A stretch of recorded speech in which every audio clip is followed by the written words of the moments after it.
What's up, everybody who's tuning into this video, and welcome to episode 218 of the Idiotic Sports Talk. I'm your host, Liam Gavin, coming to you live from my bedroom, and today I want to give you all the NFL wildcard playoff round recap, and what a wildcard weekend it was. I mean, we had teams getting revenge, or players getting revenge against their former teams.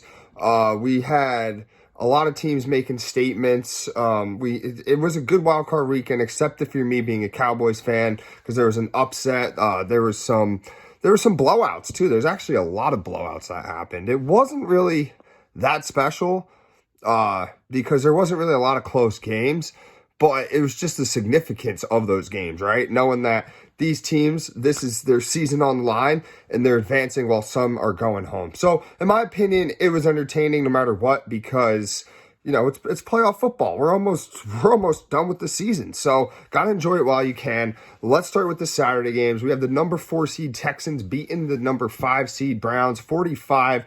CJ Stroud, the rookie, 274 passing, 3 touchdowns, no picks. Nico Collins, 6 catches, 96 yards and a touchdown. Brevin Jordan, the tight end, with a touchdown catch. Dalton Schultz, another tight end, with a touchdown catch. And Devin Singletary, 66 rushing yards for a touchdown. As for Joe Flacco of the Browns, 308 passing, a touchdown, 2 picks. Kareem Hunt had a rushing and receiving touchdown. The tight end, David Njoku, 7 catches for 93 yards. So the Texans dominate, and they advance to the divisional round.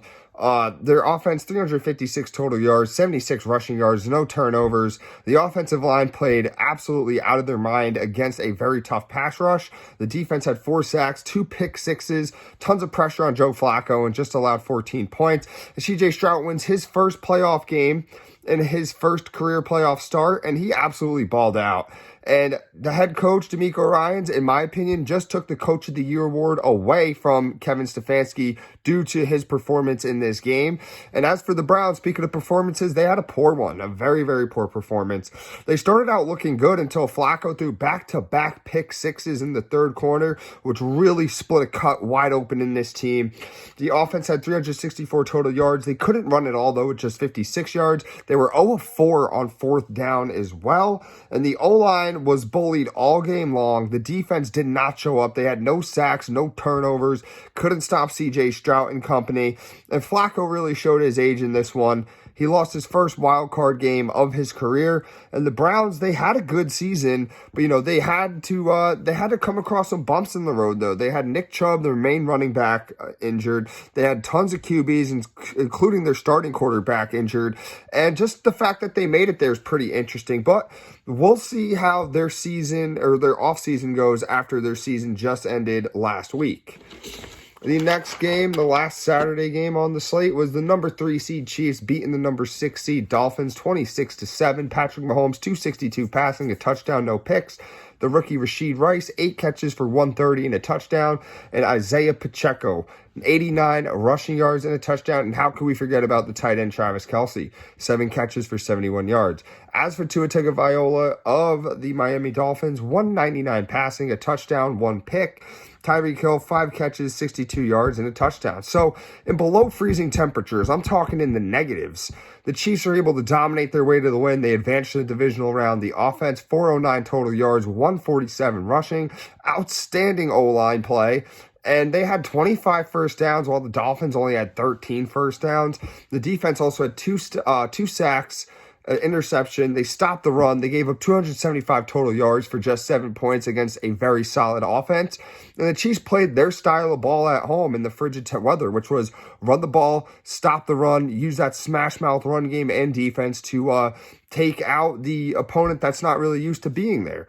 And it was so cold out at Arrowhead that Mahomes' helmet cracked when he got hit. It literally, a chunk of it was missing out of his helmet. So that's how cold it was. The field was literally as hard as concrete.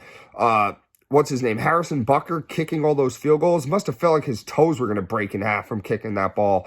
And overall, the better team was the Kansas City Chiefs, better than Miami. And speaking of the Dolphins, it was just a rough loss for them. They couldn't move the ball at all in this game. The offense, 275 total yards, only 76 rushing yards, and they were 1 of 12 on third down. Their defense did cause a fumble, but they had no sacks, no interceptions, and they couldn't stop the run. They gave him 400-plus yards. And to his first playoff game, it wasn't pretty. Mike McDaniels was outcoached by Andy Reid, like I said would happen, and they just couldn't handle the cold weather. You know, they're down there where there's palm trees and the beach. They're not used to that, you know, middle of the country freezing cold front. They're not used to it. Like I said, they would collapse in this weather, and they did. But they had a good season, but they fell off down the stretch. They blew the AFC East division lead, but they also did have a ton of injuries. So you got to cut them some slack. They did lose a lot of key pieces, especially to that defense, and they just couldn't adapt to it. The season comes to an end, get it? To an end? Ha ha ha, so funny me. But yeah, just a rough season for the Dolphins. We'll see how they bounce back next season. You know, it's always a new season for every team after they get eliminated. On to the Sunday game. Speaking of embarrassing, the number 7 seed Packers beat my number 2 seed Cowboys 48-32. Jordan Love, 272 passing, 3 touchdowns, no picks. Aaron Jones, 118 rushing and 3 scores. Romeo Doubs, 6 catches for 151 and a touchdown. The rookie tight end Luke Musgrave with a touchdown catch, and the rookie receiver Dentavion Wicks with a touchdown catch. As for Dak Prescott of the Cowboys, 403 passing, 3 touchdowns, 2 picks. Tight end Jake Ferguson, 10 catches, 93 yards, and 3 touchdowns. CeeDee Lamb, 9 catches for 110. Michael Gallup, 6 catches for 103. And Tony Pollard with a touchdown rush. So the Packers upset my Cowboys on the road in Jerry's World and advanced to the divisional round. The offense, 415 total yards, 143 rushing, 6 of 10 on third down, no turnovers for 41 points. And the defense, they had 4 sacks, 2 interceptions, one of them being a pick 6. And the Packers did whatever they wanted to the Cowboys. Jordan Love was absolutely unstoppable in his playoff debut. And the head coach, Matt LaFleur, outcoached Mike McCarthy heavily, ran circles around him like it was nothing. All around a solid win for Green Bay. They were absolutely on fire. And as for my Cowboys, they looked absolutely depleted. They looked confused out there. Offense, 526 yards, 123 on the ground, 10 of 16 on third down, but they were 0-2 on fourth down. And the defense had no sacks, no turnovers, and were absolutely violated against the lesser opponent. I knew it was trouble from the start when it was a second down. The Cowboys get a sack, and it's called back for a Deron Bland penalty. I knew right away once it wiped that sack away that the defense wasn't going to overcome that. And speaking of not overcoming anything, Dak Prescott threw a pick 6 in the second quarter to make it 27-0 at one point for the Packers. And the life was just sucked out of them once that happened. They really had no response. Everybody sucked in this game, especially Mike McCarthy and Dan Quinn. Mike McCarthy had no idea what plays to call. He was calling all the wrong plays. Dan Quinn it looked like he was operating a Pop Warner defense out there, leaving guys on the Packers wide open to take it downfield for like 40-yard touchdowns. Absolutely insane. They made no adjustments at all. And I wish they both got fired, but Mike McCarthy yesterday was announced that he was back as the Cowboys coach. And it looks like Dan Quinn's job is safe as well, which is absolutely embarrassing because it's the same thing every year with this team. You know, great regular season, and then they fail in the playoffs. It's the definition of insanity. But, you know, there's always next year, right? That's what I've been telling myself since I was a little kid. The Cowboys will be back next year, so we'll really see.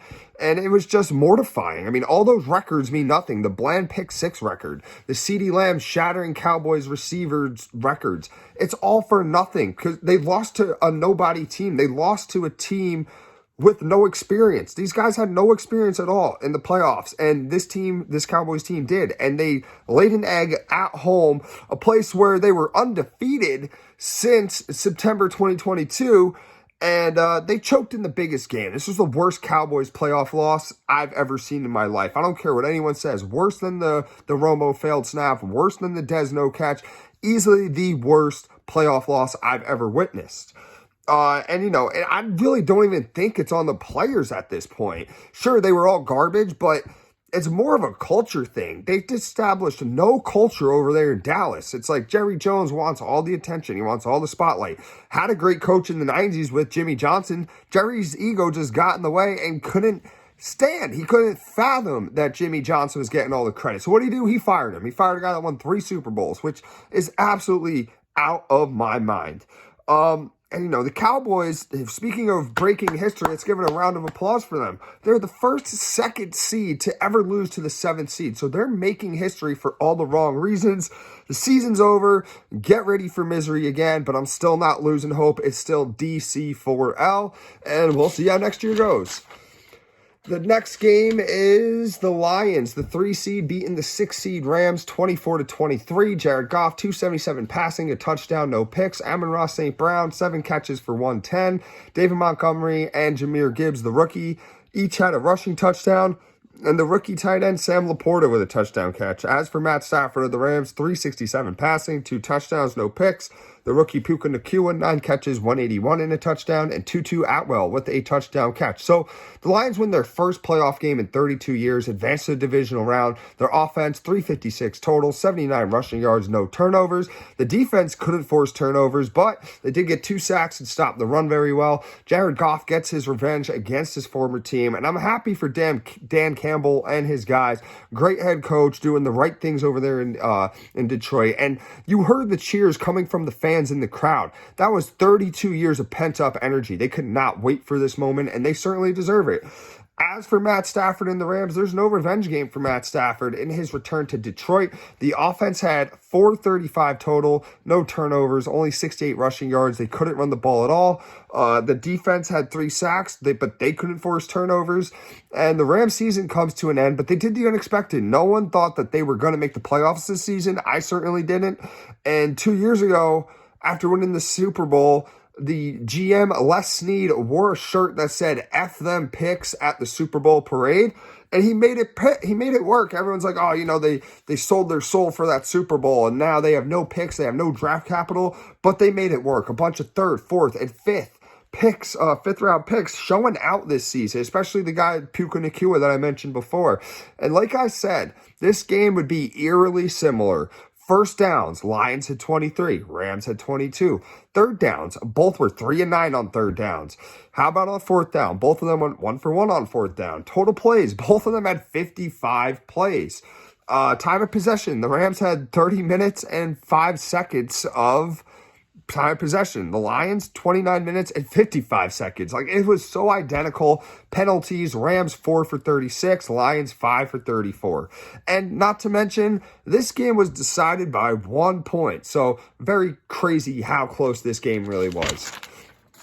The next game is the Monday games. We got 2 more to go. The number 2 seed Bills beat the number 7 seed Steelers 31-17. Josh Allen, 203 passing yards, 3 touchdowns, no picks. He also had 74 rushing yards with a rushing score. The rookie tight end Dalton Kincaid with a touchdown catch. Another tight end, Dawson Knox, with a touchdown catch. And Khalil Shakir with a touchdown catch. As for Mason Rudolph, 229 passing, 2 touchdowns, 1 pick. Deontay Johnson with a touchdown catch. And the tight end Pat Freiermuth, 5 catches for 76 yards. So the Bills advanced to the division round after their 6th straight win. It was during snowy conditions, too. This game had to get pushed back from Sunday to Monday due to the massive amounts of snow. And the offense, 382 total, 179 rushing, no turnovers. They led 21-0 at one point. They were absolutely just having their way out there. The defense also had a sack, a pick, and a fumble. And they just continue to roll. They just continue to build momentum. And they're looking pretty scary right now.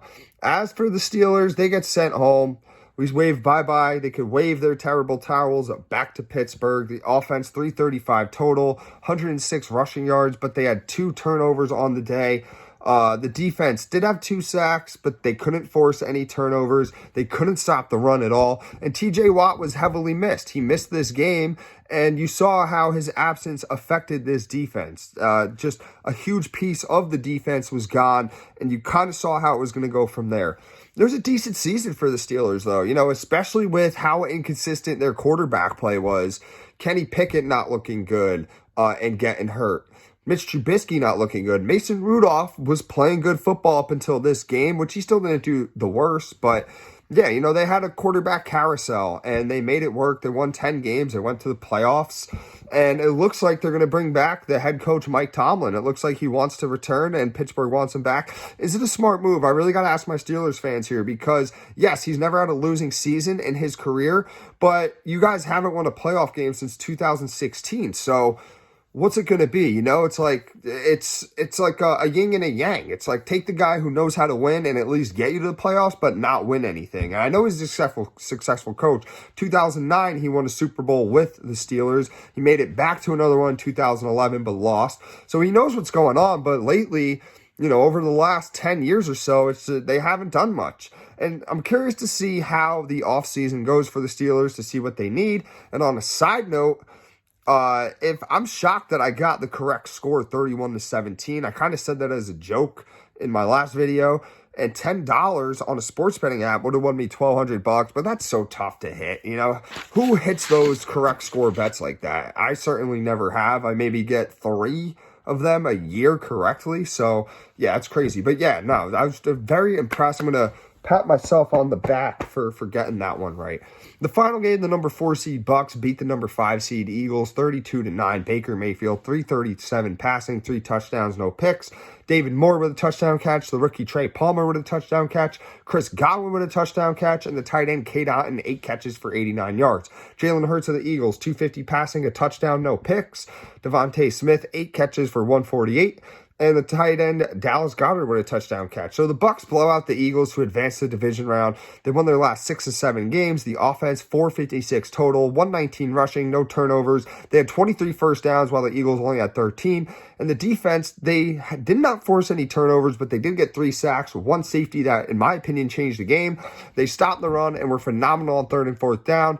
And Baker Mayfield, he baked. He did his thing. And he is him. Like I said, Baker Mayfield has looked great in a Bucs uniform in his first year as a Buck, and he's really revived himself. And the defense was absolutely relentless. Non-stop blitz packages, coming after the quarterback, making him uncomfortable. They stopped the push. They looked absolutely great out there, and they look absolutely fierce. This was a team that is doing it all without Tom Brady. Last year, Tom Brady left him, and now this team, led by Baker Mayfield, is picking up the scraps and is making it to the playoffs and won a friggin' playoff game. You got to be proud. You got to tip your hats to this Tampa Bay Buccaneers team. As for the Eagles, their season is toast. The offense only had 292 total yards. They couldn't run the ball at all, just 48 yards. They were 0-9 on 3rd down, 0-2 on 4th down, just absolutely terrible. And the defense, 4 sacks, but no turnovers. They got cooked for over 450 yards once again. But I love to see their downfall because they had a lot to say 24 hours prior to this game when my Cowboys lost. So karma's a biatch because you guys did all this talking. And not for nothing, my buddies who are Eagles fans, they said, oh, well, you guys lost on Sunday. We lost on Monday. And I'm a Cowboys fan. I've seen delusion up close and personal many of times being in this fan base. So I had to match delusion with delusion. I said, oh, well, you guys lost by 23. We lost by 16. At the end of the day, listen, buddy, we both have the same playoff wins this season as the 2-15 Carolina Panthers. We're both going to be playing each other in the NFC Championship game, Cancun edition. So bring your sunblock, bring your passport, bring your shades, and brush up on your Spanish because we're all going to be hanging out on the beach of Cabo sipping margaritas. Back to the Eagles, though. It's looking like their head coach, Nick Sirianni, is coming back, which I'm sure they're going to be pissed off about, the fans over there. The offense and defensive coordinators, I think they're the ones that truly got to go. Brian Johnson just looks lost out there. And Sean Desai, I believe is his first name. Their defense is just atrocious. I mean, their front seven's still pretty good, but their secondary just gets burnt toast every single game. And they lose their season. They lost the last 6 out of 7. Epic collapse. They go from 10-1 to 11-6 to a first-round exit. So that's it for the NFL Wildcard Weekend Playoff Recap. Let me know what you guys thought of the games. Let me know what was your favorite game, your least favorite game. If your team's in the playoffs, did they win? Do they advance? Or did they pack their bags and hit Cancun like my Cowboys? Just let me know. Let me get some feedback. I love to chat it up with everybody. And before I go, don't forget to subscribe to this exact YouTube channel. Follow me up above right here on my Instagram page. Take care and have a wonderful night.